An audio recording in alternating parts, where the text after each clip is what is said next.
Okay, when you're ready to cut, I would recommend use something like this, just so you give the blade room to go all the way through. Otherwise, if you just cut it a little bit, you're going to be left with the outer hard edge still connected, which is just annoying, not to mention it gives some really rough cuts.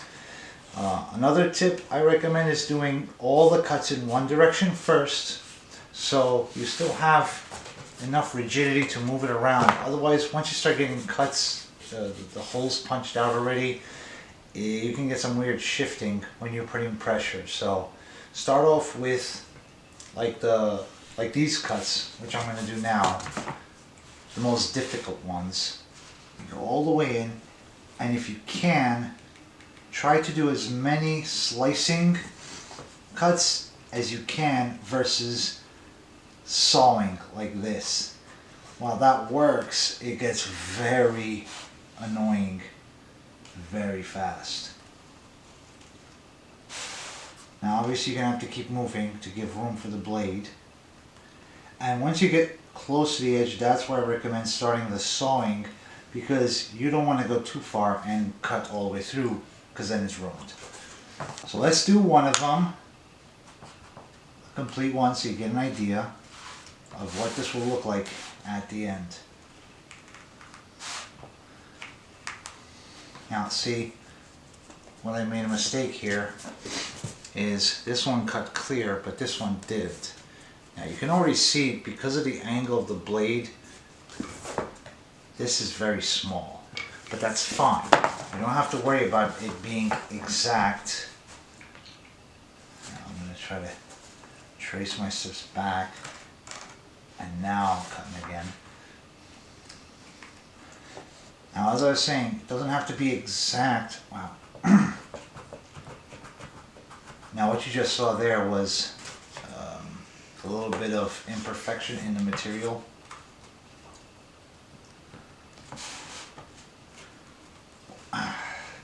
Sometimes it gets a little harder to cut, so then you just have to go back to sawing, especially at the end here. Now what I'm going to do right now is just leave it as is, because obviously this is more sound than having a huge hole, which will put pressure at the edges as you maneuver it around. So the next part I'm going to do is the outline of the handle, which you can do with either method, either slicing, and you don't have to be this exact with the shape of the handle. I'm just a little OCD, and I end up doing it this way. Now, the more you do this, the more you'll get a feel of where that slot is in these, whatever these things are called.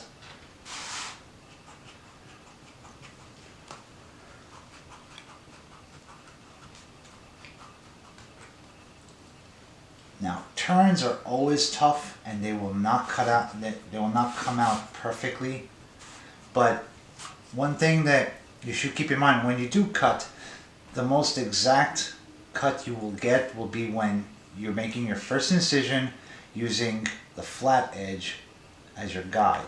So as you saw, I was cutting up until this point. I already started here, but now, so I can get a nice cut right in this corner, I'm going to go back and go make sure I go straight. And now you just heard it. So already this is ready to come out,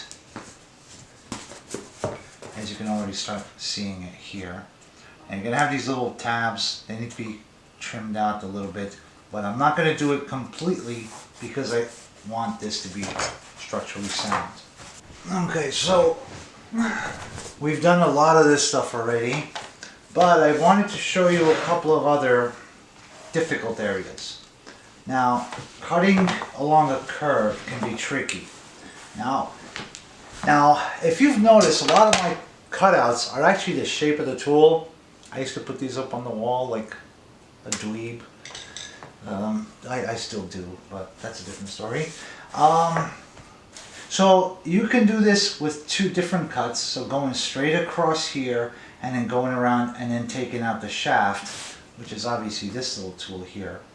And I decided against going what I had initially with it sticking up, because this would get stuck underneath and then I pull the shaft out of this. I want to cut this, but I want to cut this in a nice round shape. So what's going to happen is this. So I'm going to do the straight edges first.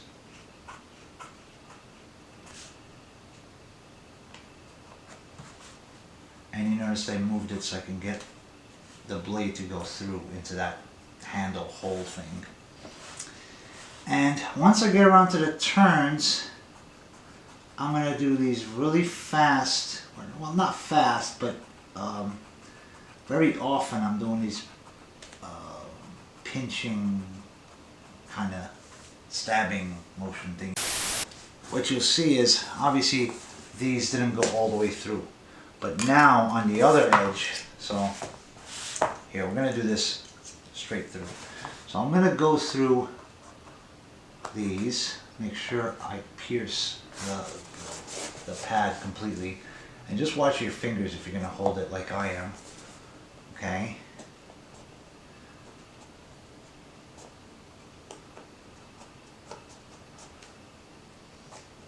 Now another thing I should mention is make sure that your blade is very sharp. The sharper it is, the better it cuts. Now see, this one didn't cut all the way through. Okay, now we go on the other side, and you can push a little bit. Now it's hard doing this while showing it to you. You can either twist it. Now it'll be a lot easier once I take these out. And what you're going to do is start using the tip to draw out the curve that you want. Okay? And you can start doing the same thing. Punching a little bit. Kind of like perforated paper, you know? That's what you want to do at first. Until you can start pushing things out. And it'll just simply pop out nice and easy. Or in my case, difficult and hard. Alright. Now, obviously when you punch things out, you gotta be careful so you don't tear the other ends. And obviously this one just doesn't want to come out nice. Come on. Don't make me look like a fool. Of course. Okay, so now we have that, and it doesn't really look right to me. But then again, it's actually kind of what I wanted. Alright, now this is a little too short, so what I'm going to do is first I got to double check where my line was, how my blade was deflected. And since it looks like everything is just shifted, what I'm going to do is very carefully take about a 32nd of an inch out, because I don't want it to I don't want it to encroach into the space of the ratcheting handle itself. Okay, now I know I can go probably another 1/4 inch. Now be careful, because that's how you get cut. Oh boy. And I decided to show you because this is not going to affect the structure of it while I'm working on it. So now it can kind of sit forward and make sure that the shaft of this Phillips head is also secure, because I don't want it sitting like that. It could flop out and go anywhere and you lose track of it. So now both tools are properly secure and they look pretty cool that way. And and the most important thing is when I need it, I just grab it. Like this is the way it was before. I'm like, okay, imagine, this pops out, now what? I'm like, I gotta pull the whole thing, pull one tool out so I can push this thing out. It was an engineering mistake. But that's kind of what we all do, right? We're all learning, adapting, and changing our strategies with experience. And this is one little example of me doing this while I lose my mind trying to get these damn splines aligned. Get in, there we go. Alright, I have to go back to work. No more cutting to do. Okay, we're getting closer to the end. Now, before I start popping things out, what I'm going to do is I'm going to do the holes using the shaft itself, so I get a nice snug hole. Okay, and now so it looks nice from the top, because you see how that came out, all the material that's gunked up in there. I just do it in reverse and I push it in like it's a freaking bullet.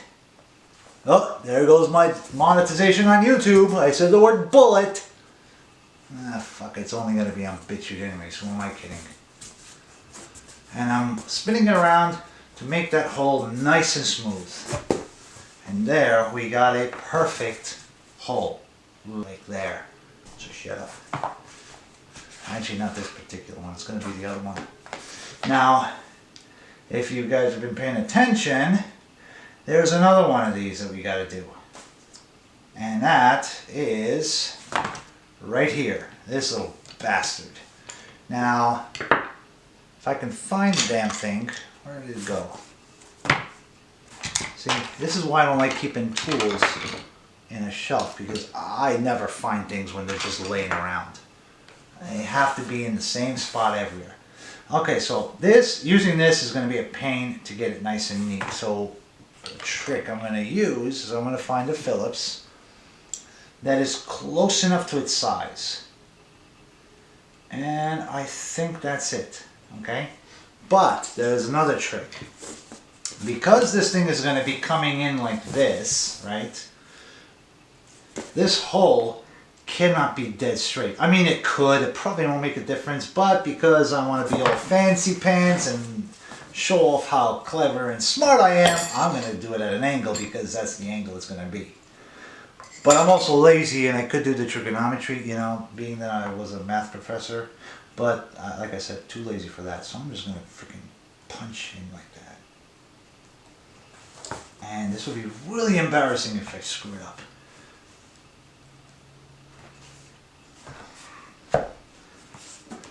Whoa. Come on, get out. Now.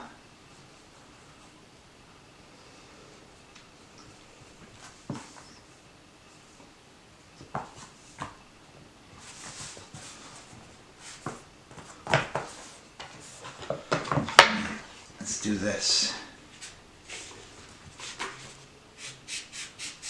Ow! I don't know if you guys can see what I'm doing. I'm basically using this for whatever. That should be good enough.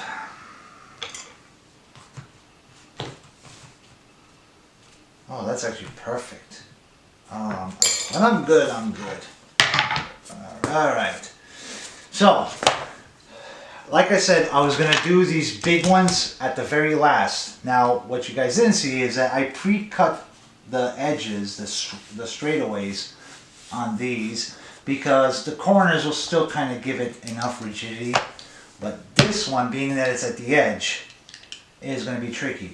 Now, I'm not going to use the x-acto knife, only because, well, the x-acto knife has a problem of deviation along the z-axis. Fancy way of saying that as you cut, you can do this and that. And while it looks straight on the end you're cutting, on the back it could do all sorts of wavy things, you know, because this is the pivot point as you're cutting, right at the top.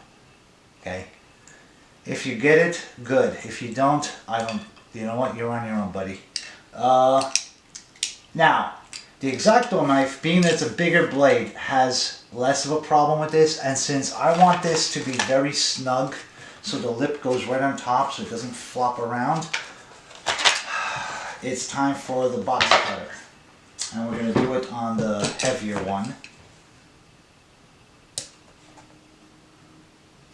And I want to make sure that it's a straight cut, as in perpendicular.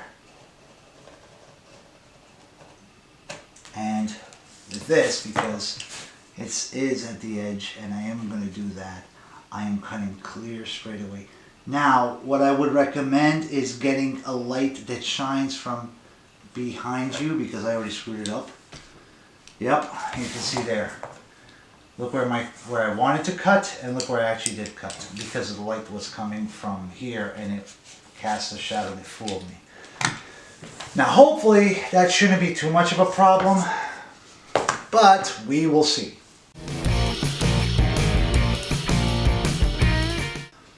But the next step is,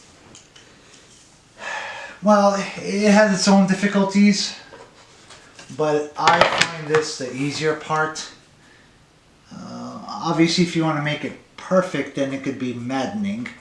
So this is the part I want to do where I'm cutting the smooth edge to alleviate with stress. Now, when you... Okay, so when you are tearing edges apart, it's always easier to do this than that. That risks tearing some of the other edges. And we'll see how this fits ultimately in the end. Now, it might not be bad because it could actually fit perfectly. As you can see, the bottom part, this has a taper to it, and actually that might be perfect. Crap, if I planned it that way, I don't think I could have done it. Alright, now, the ones I like doing first are the annoying ones, the tricky ones, like this. And I'm going to show you how one is done. Now, since we already did most of this, we're just doing the smaller edges.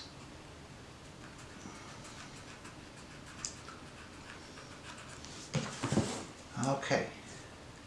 Now you got to be careful because there's still going to be edges here.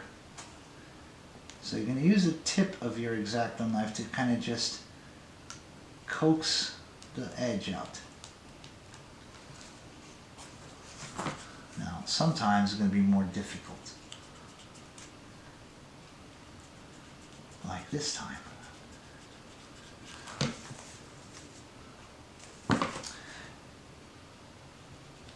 Okay.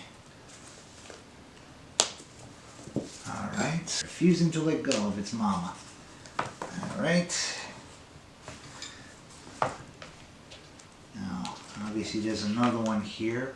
You can see where it stretches. And at the end, I like to do that maneuver. Now, yes, you may notice that it is as straight as Elton John, but when the tool is right on top of it, it won't matter. Now, as you can see, it's going to fit nice and snug. The tip will be, well, it's a little too close for what I like, but seeing as this tool is massive. Now, the prior one, I had it go underneath it a little bit, like literally there's a pocket that developed, but I want to make it simpler, you know. So now we're going to do the next one.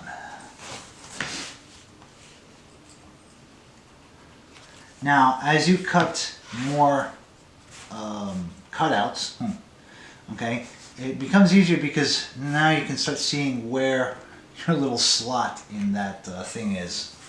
You know, like, oh, there it is. So you can move it right in place wherever you need it to be and cut out the portions you haven't cut out yet. Like, see, right here, perfect. I know exactly where it is.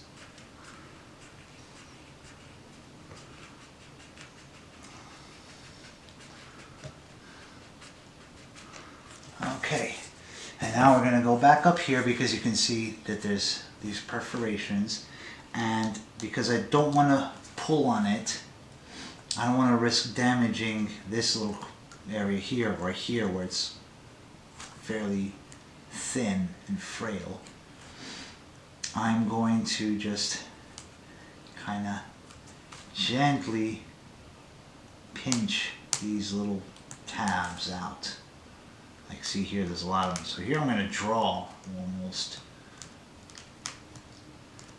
Alright.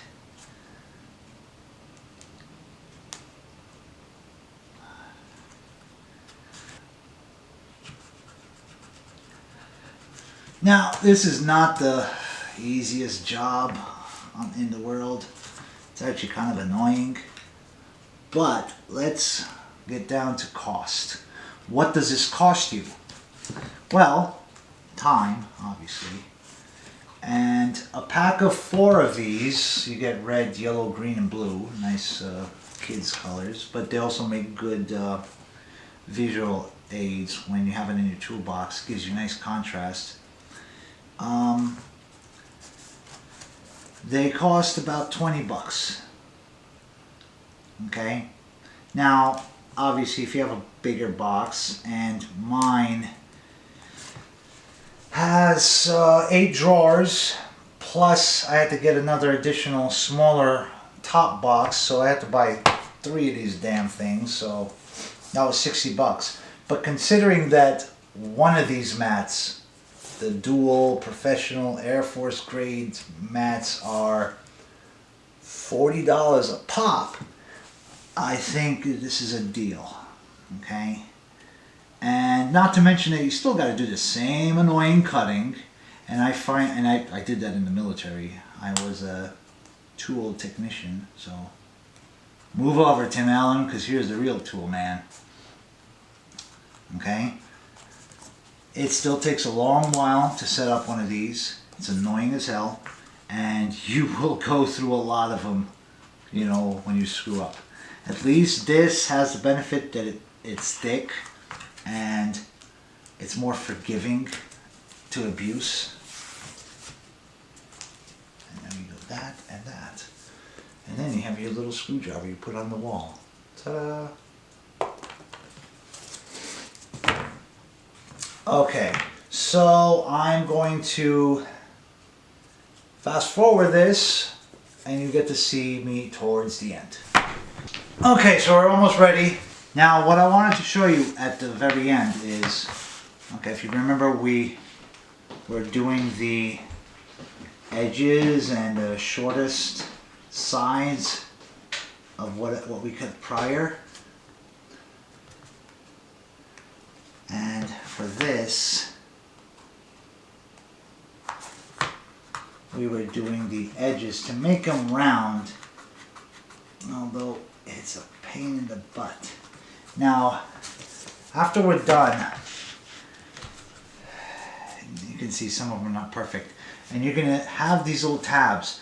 When if you're gonna tear them out, because that's one way of getting them out, like, you know, you push it, right? Make sure you push down on the other end so you don't risk ripping it from this side.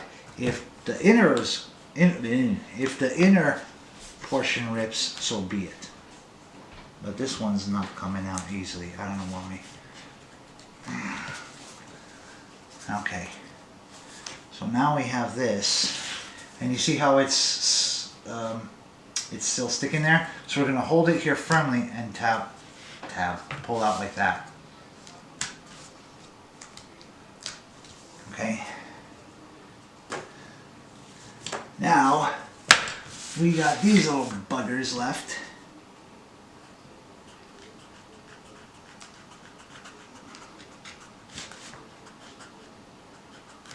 Okay. And you're going to hear, like, when you're going to cut and connect two cuts. Like that. I don't know if you can hear it. Maybe it's just an issue of feeling it. But that's why I flipped the blade, because I have more precision going in with the blade pointing downward. I know exactly where the edge of the cut goes, and I just snapped it right there. Okay. So now let's see. Now you're still going to have tabs like this. And oh boy, you can do that. Or push in and push out. And we're going to do the same trick with the holding down all around it. Okay, and there we go.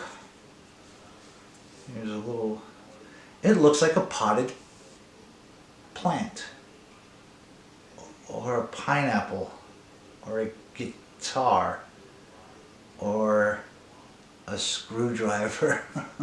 God. Alrighty then. Alright. Let's go in. Ooh, nose. You see here something's going on. Obviously, when I did this end, I didn't penetrate all the way. Oh my God, I said another naughty word.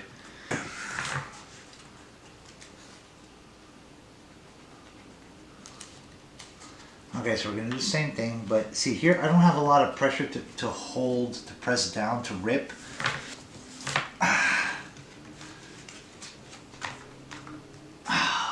this one doesn't like it. So we're going to have to do it the old way with the drawing and cutting from the top, which I don't really like cutting from the top because you don't have a clear outline.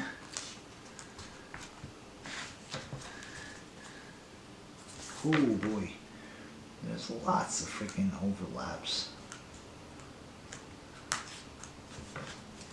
Okay.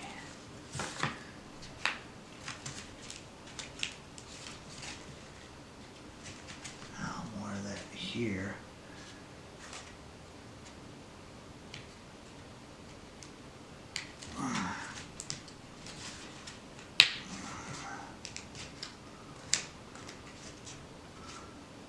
Why did I not cut this?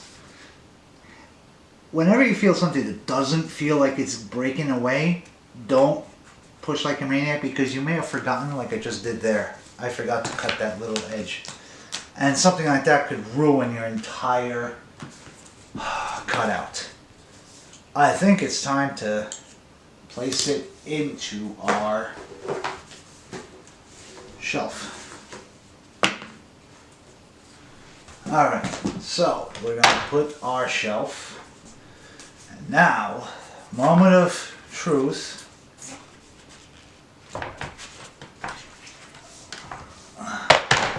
Now I got some screws on this end.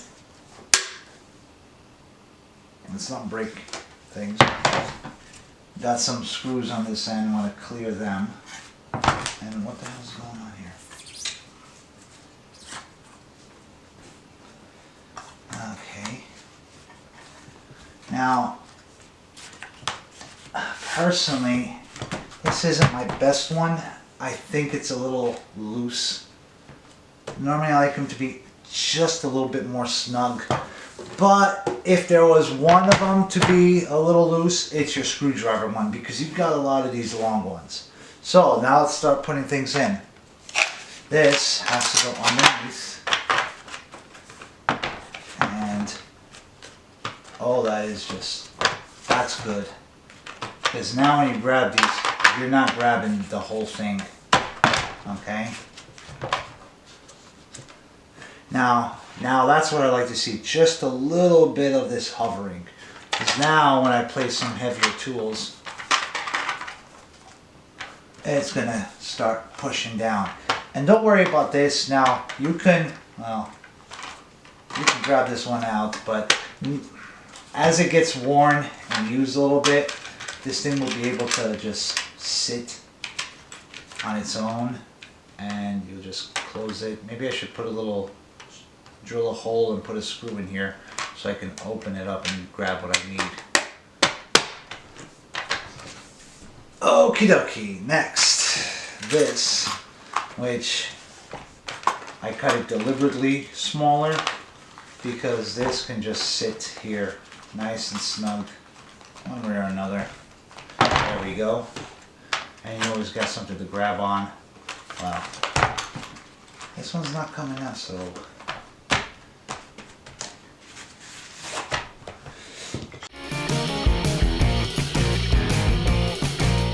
Okay, now we had this bastard.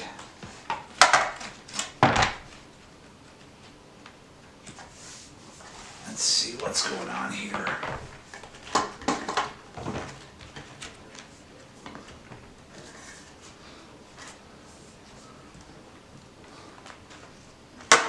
This feels a little small. We're gonna have to come back to that. Now don't be afraid if you have to remove something and like this. This feels, actually all of them feel a little short. You know, this is just perfect. And as you grab it more and more, the hole's gonna wear out. Okay.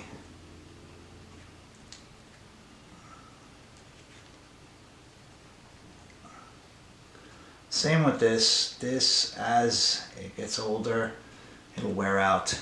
So you don't have to worry about that. Now I'm not particularly happy about this one.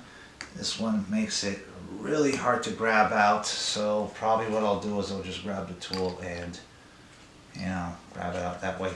Or just not put it all the way in and just kind of like that. So I have enough to grab out of it. Same with this. But actually this is not bad. Now I know a lot of times they do little cutouts, but because doing cuts in a curve is very difficult, especially to get precision cuts, I'm not going to risk it.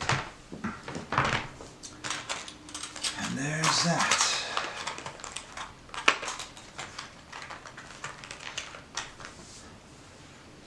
Again, this doesn't have to be perfect.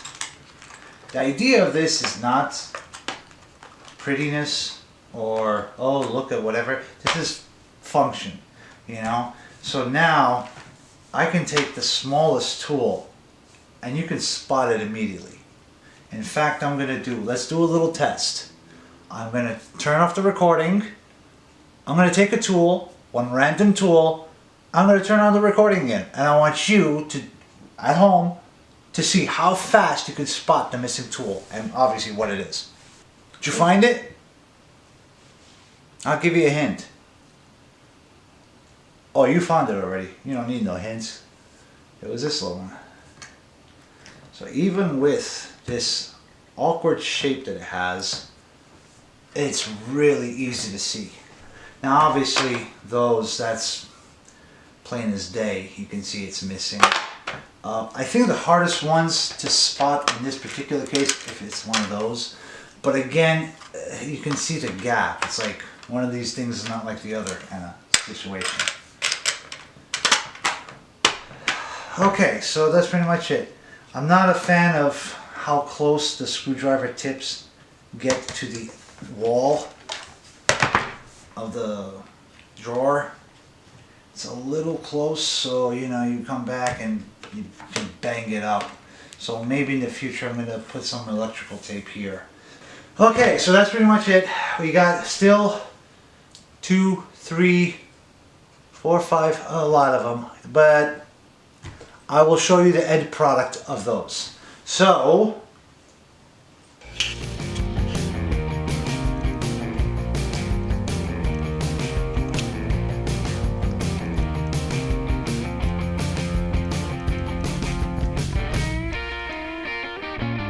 whenever you're I'm getting the coronavirus. And can you stop doing that?